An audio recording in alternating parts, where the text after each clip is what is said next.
The diplomatic hall of Station Meridian buzzed with the usual chaos of intergalactic commerce. Captain Jack Morrison stood near the viewing port, watching cargo ships drift past like schools of metallic fish. He'd been to 100 stations like this one, met 1,000 species, and thought himself immune to surprise. Then she walked in. The Velkari ambassador moved with a grace that seemed to defy the artificial gravity.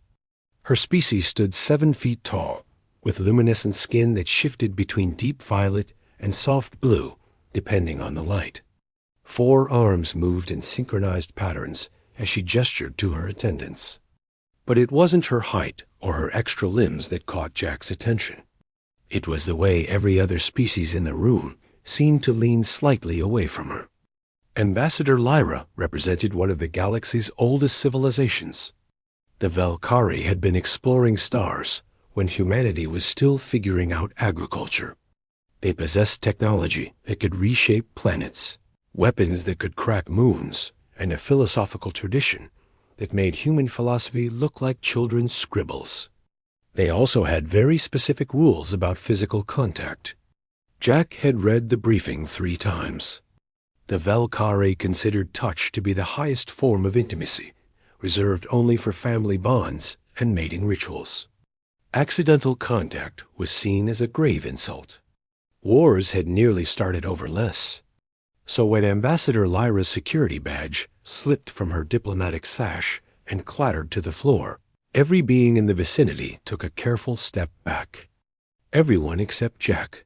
He watched the badge skitter across the polished floor, coming to rest near his boots. The ambassador's 4 eyes tracked its movement, and something flickered across her face. Embarrassment, perhaps? Or resignation? She bent down to retrieve it. The motion was fluid, almost serpentine. Her long fingers reached for the badge, and Jack found himself unable to look away. Not because of anything improper, but because of what he saw in that moment. Vulnerability. This ancient, powerful being, representative of a civilization that had mastered faster-than-light travel before Earth had a name, was uncomfortable. The other species weren't just giving her space out of respect. They were afraid.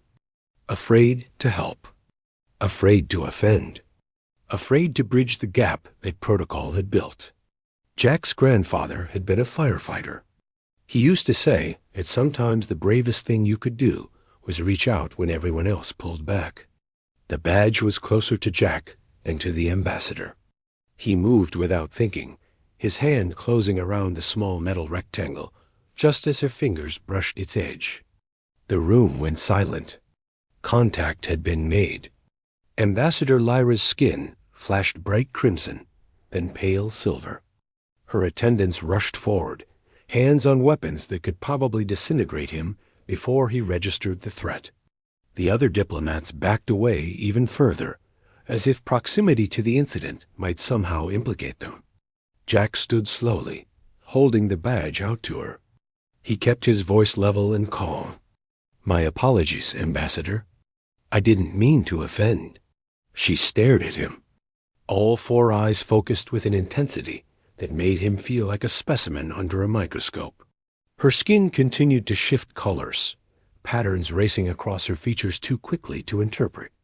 Then she did something that made her attendants gasp. She laughed. The sound was musical, with harmonics that human vocal cords couldn't produce. It filled the hall like wind chimes in a hurricane. "You didn't mean to offend," she repeated, her voice carrying layers of meaning that the translator struggled to convey. "Human, do you know what you've just done?"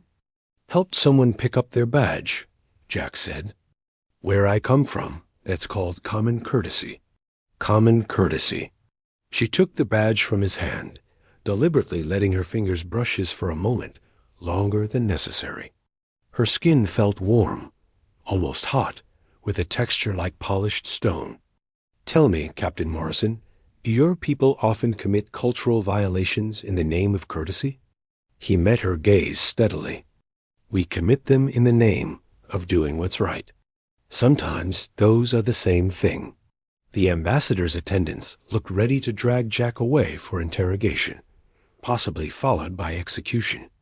But Lyra raised one hand, and they froze. "Interesting," she said. "Most species spend so much time respecting our boundaries that they forget we are still people. They see the rules and miss the individual standing before them." "The rules are important," Jack acknowledged. "But so is context. You dropped your badge. You needed help. Everyone else was too busy being diplomatic to be decent. And you decided that decency outweighed diplomacy. I decided that you're a person before you're an ambassador. If that causes an incident, I'll apologize to my superiors. But I won't apologize for treating you like a human being." He paused. "Well, you know what I mean?" Lyra's skin settled into a steady gold color. In Velkari body language, gold meant contemplation. Or so the briefing had said. "Walk with me, Captain," she said suddenly. "I find myself curious about this human philosophy of yours." Her attendants looked horrified. The other diplomats looked scandalized. Jack's own commanding officer was probably going to have words with him later. He fell into step beside her anyway. They walked through the station's diplomatic quarter, past embassies flying flags from 100 worlds. Lyra moved more slowly than before, matching her pace to his shorter stride. "You're not the first human I've met," she said. "But you're the first one who didn't treat me like a bomb that might explode if jostled." "Are you?" Jack asked. "A bomb, I mean. That depends on who you ask. The Velkari have a reputation for being dangerous when offended. It keeps people at a distance. Safe distance or lonely distance." She stopped walking, looked at him again with that unsettling four-eyed focus.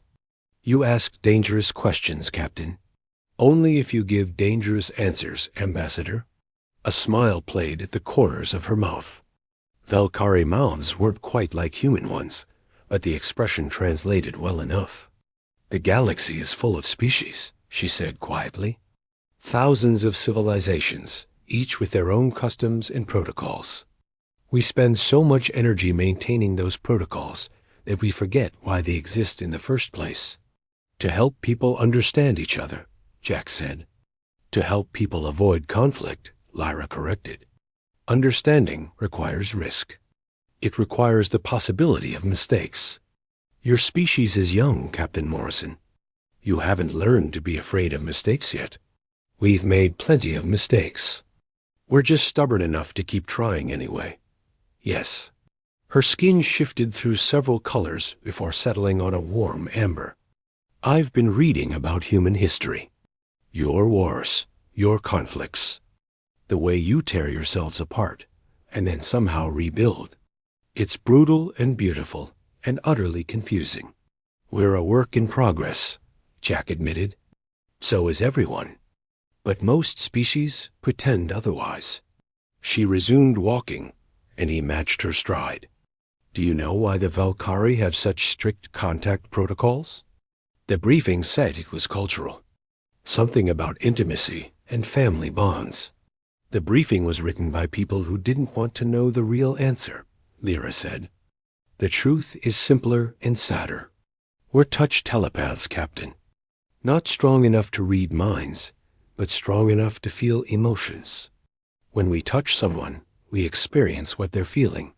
Jack thought about that, about what it would mean to feel everyone's fear and disgust and discomfort every time you reached out. "So when I picked up your badge," he said slowly, "you felt what I was feeling." "Yes. And what was I feeling?" Lyra stopped at another viewing port. Outside, a human cargo vessel was docking, its hull painted with the bright, optimistic colors the humanity seemed to favor. "Concern," she said. "A genuine desire to help.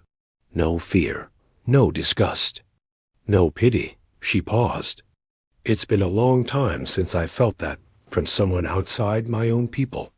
"I'm sorry," Jack said. "That sounds lonely." "It is." She looked at him. "But perhaps it doesn't have to be. Your species is young and reckless, and you break protocols like children breaking toys. But you also see people instead of just seeing rules. We're getting better at the rules, Jack offered. Don't, Lyra said firmly. Don't get too good at them. The galaxy needs people who remember that rules serve people, not the other way around. We need species who are brave enough or foolish enough to pick up a stranger's badge when everyone else is too afraid to help. Jack smiled. I'll do my best to stay foolish then. See that you do, Captain. She reached into her diplomatic pouch and pulled out a small device. This is a communication cipher. If you ever find yourself needing to talk to someone who won't judge you for breaking protocol, use it. He took the device carefully, noting that she once again let her fingers brush his. The contact was brief, but deliberate.